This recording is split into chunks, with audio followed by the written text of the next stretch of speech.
JSB Talks Digital. Public Sector Marketing Pros.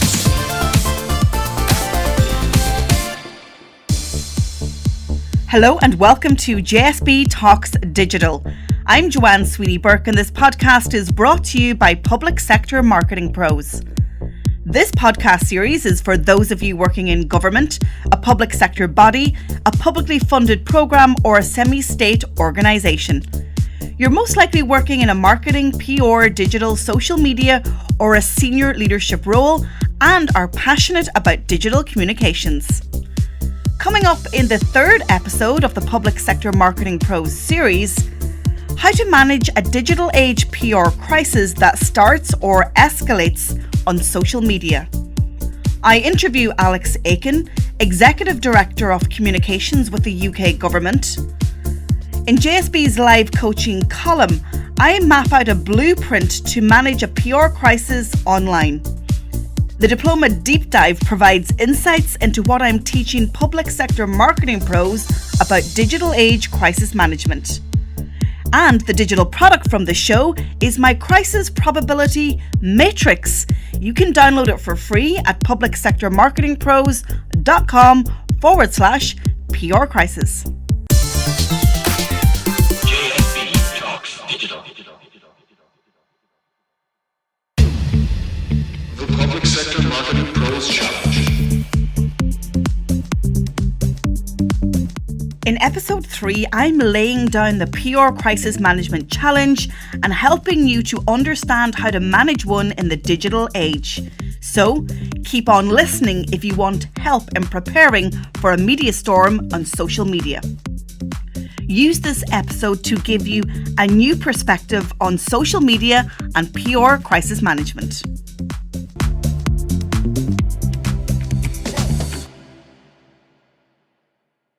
Interview. In each episode, I interview a public sector marketing pro that is stepping up to the challenge facing their organisations in the digital age. This episode's public sector marketing pro is Alex Aiken. He's the Executive Director of Communications with the UK Government. Alex recalls a recent PR crisis and a decision to put the Prime Minister Theresa May on YouTube Live to fight fake news. Alex was appointed in December 2012 and has been responsible for creating the government's communications service and developing cross-government campaigns. In this interview, Alex also shares insights on digital communications for the UK government, and he's very forthright on the role social media plays in defending the truth.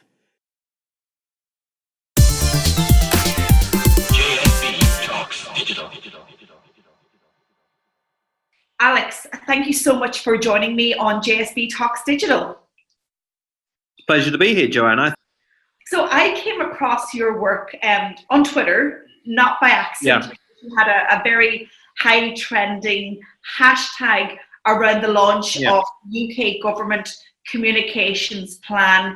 And you guys were, let me say to you, very forthright and transparent about that communications plan. And for me, as somebody who's interested in digital communications in the public sector, it was kind of very refreshing. So explain to the listeners about the launch and what the plan is all about. Yes, I understand a bit of the context and the controversy. We work very closely with colleagues in Ireland. I've spoken at the Public Relations Institute of Ireland conference and spoken to public servants there. And around the world, there's always a concern about the level of expenditure and activity on communication. If you go to the former Eastern Germany, of course, people that were under the control of the Soviet Union always confuse communication and information with propaganda and the act of a authoritarian state. So that's legitimate public concern. But UK government communication is formally 100 years old, and the communication plan is a relatively modern innovation, and we sit down with all the departments and the major agencies across government, from the department that covers foreign affairs to the NHS Blood and Transplant Authority, and say, what are we going to do in the year ahead? It's probably a good idea that we all have visibility about what we're trying to achieve. Where can we help one another? Where can we join up? because the citizen doesn't necessarily want to hear from the Department of Foreign Affairs and then from the Department of Communities and Finance. They want to hear from government. The government's out there to help improve, enhance, and sometimes save their lives in terms of public health or emergency information. So doesn't it make more sense to join up? So the Government Communications Plan, 143 campaigns, expenditure of about £300 million, is the result of discussions and a star chamber process where directors of comms sit down, agree the plan, goes to a ministerial board, then we say, yes, these are the things that will improve public service and help support the Prime Minister's ambition. And a lot of the focus of the plan, I noticed, was around digital communications. Obviously, it's no surprise we're living in 2018, through the fourth industrial revolution, it's the digital age. But how much has digital become more important in your communication strategies in recent years? Well, I think all communication is digital. I mean, even the television we watch is actually digital. And there are some slightly old-fashioned press officers who still sort of resent that statement. But that's a proper professional debate. But more formally, we, as I say, do about £300 million of marketing activity. If you look at the amount of advertising we buy, around 45% of it is still television. Around 35 to 40% of it is digital. A lot of it programmatic and so on. We've just relet our media buying contract. So it's a heavy part of our advertising. In terms of our public relations, there are an increasing amount of uses, Facebook, Twitter. People absolutely get the use of those tools in terms of alongside their traditional media tools. Internally as well, the use of intranets and digital work internally. So it is absolutely part of our DNA. The thing we're looking at now, and this plan has attempted to address in terms of the 8 challenges to develop government communication that Director of Comms have set out, is how do we use all the data that we collect legitimately to better understand what our audiences are saying and then shape policy and services to suit their needs. So it's data for a purpose, to improve government service. And that really is the remarkable transformation that the internet and social media and the evolution of technology has given us, providing our audiences and the citizens of the state with exactly what they need. There's no more guessing anymore. Yeah, I'll give you a couple of practical examples. I mean, we have a campaign called Sugar Smart, which is designed to help parents choose foods that have less sugar and fat in them. And the clever people at Public Health England have created an app that allows parents in the supermarket to judge the amount of sugar in the foods they're purchasing. And we've done that in conjunction with the food companies. So that's interesting. Commercial organisations working with government to empower parents. There's then the tale of Mr. Big Shaq, who is a South London rapper, musical artist. And we've had road safety campaigns for over 50 years in this country. And typically the government says, do not drive fast and do not drink. And the people at the Department of Transport this year said, why don't we use someone who is trusted by young men, because that's primarily the target audience, and we got Big Shaq to do a video for us, which has got over 4 million views, and that is essentially user-generated content, and the video involves swearing and pint glasses being knocked over. You can see it at Pint Wreckers. And those are an example of digital communication, but also the use of digital to enhance public communication. Let's talk about trust marketing in the era of fake news, and maybe one of the biggest challenge for governments. Do you think digital communications is an aid to combat mistruths online, or is the challenge too big? I don't think we should worry so much. History is changing quite fast, whether it's faster than history changed during the 19th century, the third industrial revolution. You can leave the economic historians to judge. But certainly there's a very good pamphlet written by King's College London by Dr. Neville Bolt, which makes the point that when the printing press came in I think the 16th century, that was an extraordinary moment, because there used to be, before that, many-to-many communication. Villages would have their meetings and people would talk to one another and books were scarce. And suddenly books were everywhere. And one person writing a pamphlet could talk to many people. And this turned upside down society. And some of those pamphlets were not entirely accurate. The British government has issued a proclamation against fake news, and the date on it is 1680, which shows for us how long fake news has been a problem. And of course, the internet coming along has turned that one-to-many conversation, the newspaper editor being a dominant force, back to a many-to-many conversation, back to the pre-Gutenberg printing press days. So we're in a whole new world, perhaps an older world.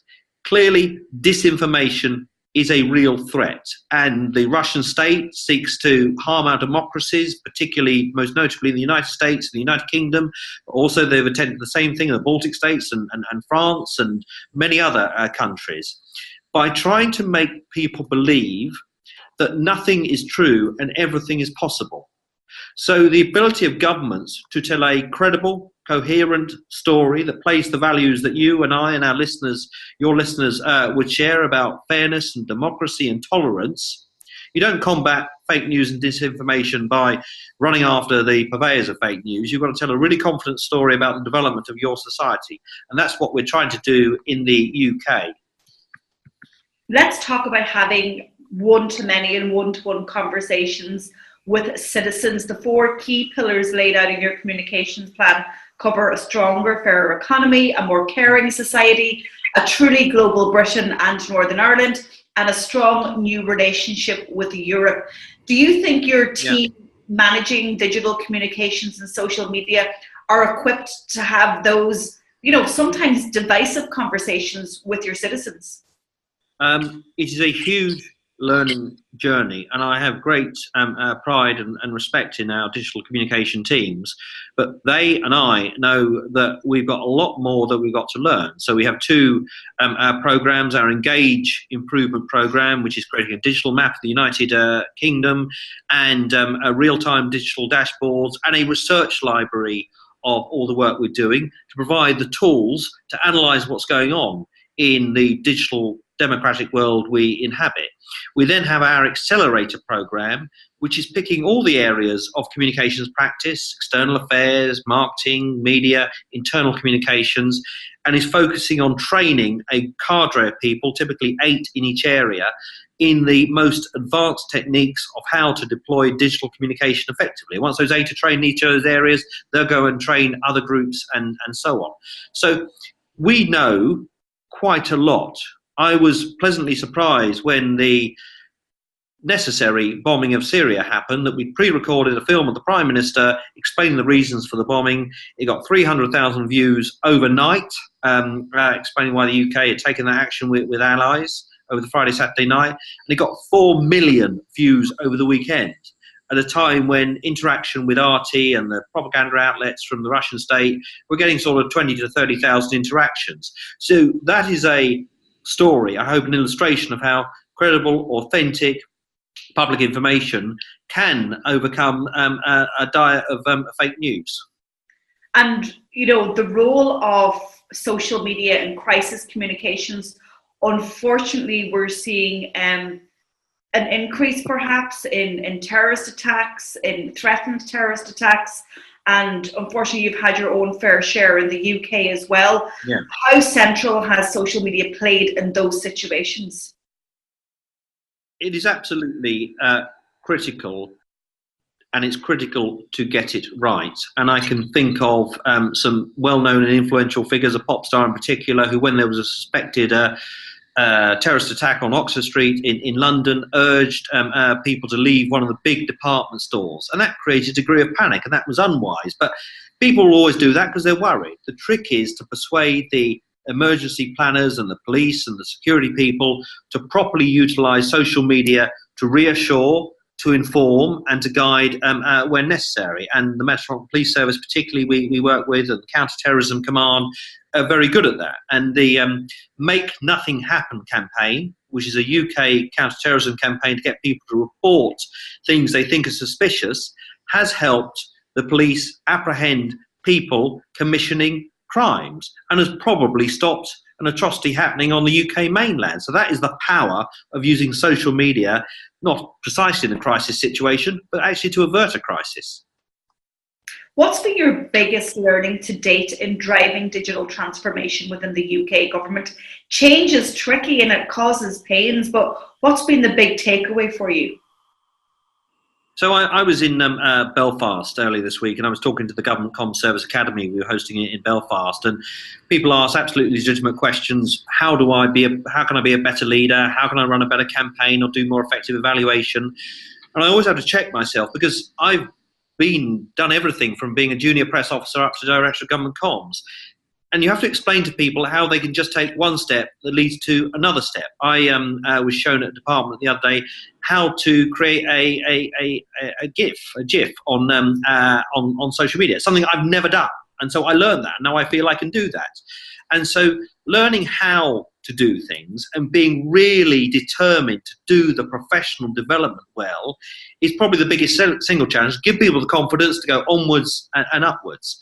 The other thing I've learned is that largely when you get to large-scale campaigns, you've got to pay to play. You have to fund campaigns on Facebook and other platforms, and Facebook is essentially the nation's platform for dialogue. So there's something going on there.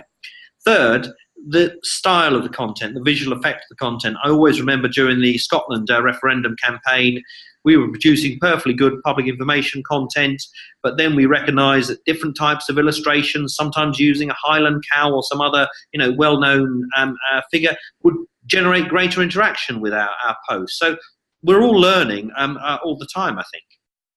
So final question, Alex. What's the most useful social network for public-facing communications? And because it's a tough question, you can choose two. Well, that's very kind of you. Thank you. I think the social network I've always found most effective for building goodwill is probably the pub. In terms of actually getting your teams out and thanking them after a hard day at work, but I accept that's not quite yet a digital. There may be, they may exist in digital space, but answering your question seriously, it's interesting. I mean, Facebook is where the public are, the majority of British adults, and where you can drive campaigns with strong messages on public health or road safety or recruitment to public services most strongly. So that is hugely important. Internally, email for the British Civil Service. We have every fortnight we email 400,000 civil servants, 50% open of those emails. So that's actually a traditional, but as an information device in a big organisation, that's still highly effective. Twitter is interesting because we have some very strongly performing Twitter channels in government. I suspect a lot of the time that is the informed public talking to other members of the informed public, and that has a role and so on. So it is probably Facebook. But my 13-year-old daughter introduced me to Snapchat the other day, which I knew nothing about. And you see a role for that. Instagram is very powerful. The UK Treasury, the Finance Ministry, their second most effective social media channel at the time of the budget last year was Instagram, but it was actually Instagram pictures of Gladstone, the Treasury cat, with the budget book. Now that has a role, and that's lovely. That's what social media is about. But in any communication, just put yourself in the shoes of the audience and then choose the tool and the channel to suit the audience, rather than thinking that there is some sort of killer application out there in communication terms, which sadly there is not yet. Alex, you've taken us through the founding of the Gutenberg Press right through to the budget cat Gladstone, and what a remarkable conversation I've had with you. Thank you so much for joining me on JSB Talks Digital, and I'm sure we'll continue this conversation over on Twitter. Well, I would be delighted to, and please a shout out for all my friends in the Irish Government and the Public Relations Institute of Ireland. You too, thank you very much for the opportunity to talk to you, and I hope it's been helpful. But see you again soon, possibly in Dublin. JSB's Live Coaching Column. In JSB's live coaching column, I share a question I got from a government agency this month who were facing a social media storm. It prompted me to pen this column. So their big question was, how can we be more prepared for what we cannot predict? Isn't that such a great question when it comes to PR crisis management? I've been on all sides of a PR crisis throughout my 18-year communications career, from reporting as a broadcast journalist, shielding my clients as a PR practitioner, and now helping to prevent and manage them in the digital age on social media. Crises come in many guises and across all media formats. Trust me, the landscape has changed dramatically in the space of 5 years. So this is why you really need to transform your PR and your media team to set them up to be prepared for a digital age crisis. The disruption of news and media, a shift in consumer behaviour led by the smartphone revolution, combined with the dynamic of real-time information flows, provides new challenges for PR professionals working in government and in public sector. The role of the traditional PR manager has evolved into a digital media specialist, whether you like it or not. However, what I would say is that the core skills of communications professionals have never been more important. The explosion of content online and the introduction of the citizen journalist voice has muddied the waters of news like never before. Every day, I rely on my skills as a journalist and as a PR practitioner. But what I've done is that I've educated myself on digital, the internet, and social media. We need expert government officials to produce content that makes clear fact in the face of an internet full of opinion and fake news. Those of you with experience in the game need to step up. To highlight the value of a traditional skill set and how those competencies can be adapted in the age of social media, I'm sharing my own formula with you of how to put out a fire on a PR nightmare which ignites on social media. We all know that PR crisis prevention is better than disaster management cure. You have to face it. It's inevitable that any PR crisis will escalate on social media if it doesn't start there in the first place.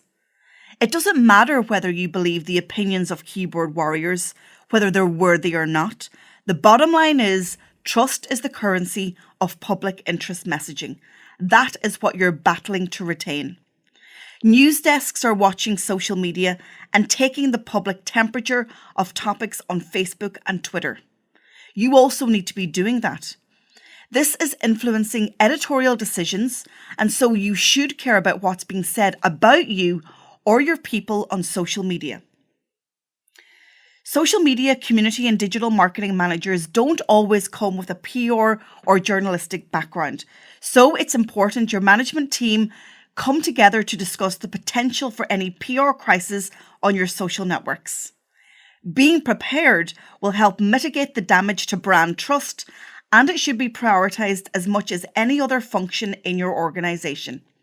From cyber attacks to terrorism, economic crashes, political turmoil, external factors, media scrutiny, all of these have the potential to escalate and to bring your organisation and its people into disrepute. One of the things that I say to my clients is, when the chips are down, you need to rise up.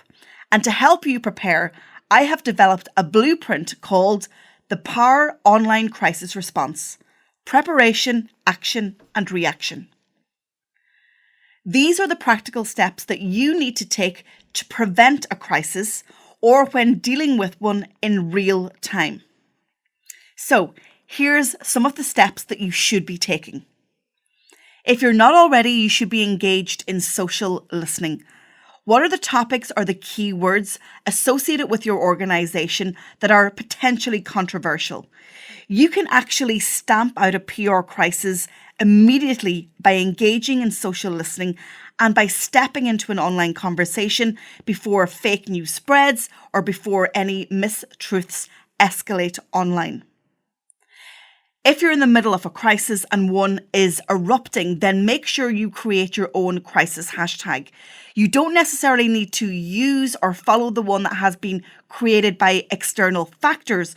Create your own and create a positive one and drive that conversation. You need to have a social crisis response team meeting and sitting together right throughout the crisis. These people should have knowledge around the crisis. They may be specialists in a particular subject, but make sure you also have communications, web, digital, and social media teams around that table, because they will be able to advise you how to manage it in an online context. This is very different to dealing with traditional media. I would also suggest considering breaking news relating to the crisis on Twitter, going straight to social media, going straight to the influencers and the public with your news. This is not to say that you're avoiding or ignoring mainstream media, but this is just leveraging the power of Twitter for immediacy and also getting your news out the way you want it to be portrayed. You have to also have one or more than one person, depending on the scale of the crisis, moderating public commentary. This is really important because public commentary is going to influence the media. It will also help you shape the dialogue that you have with the media and also on social. Track branded content with monitoring tools. Use video to great effect. I always advise my clients to go front of screen. Don't wait for an invitation to speak on the traditional TV news stations.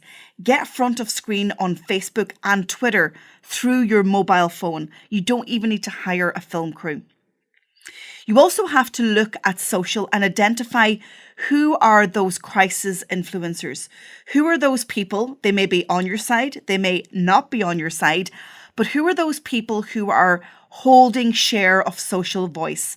In my experience, those people who are dominating share of social voice actually have the power to drive how this crisis unfolds and how it ends up. You need to know who these people are, and you need to either engage with them or at least monitor what they're saying and then counteract what they're saying. It's also a good idea to engage with journalists online, DMing them on Twitter, saying that you're going to have a live video in half an hour, for example, so allowing them to give the public the heads up. Certainly don't ignore them on social. If you're holding a press conference, then I encourage you and I appeal to you to do what I call social reportage. Social reportage is essentially being a journalist on social media and recording and reporting that press conference as if you were a journalist, but maximizing Facebook Live, Twitter Live, and hashtags. Then it's time to shift the social narrative by making sure that you are dominating the conversations on social and that the level of activity and output that you are pushing out there is over and above anybody else. Hopefully by this stage, the crisis is somewhat abating, and this is when you can then start to measure the impact of the crisis. So this is my POWER online response blueprint: preparation, action, and reaction.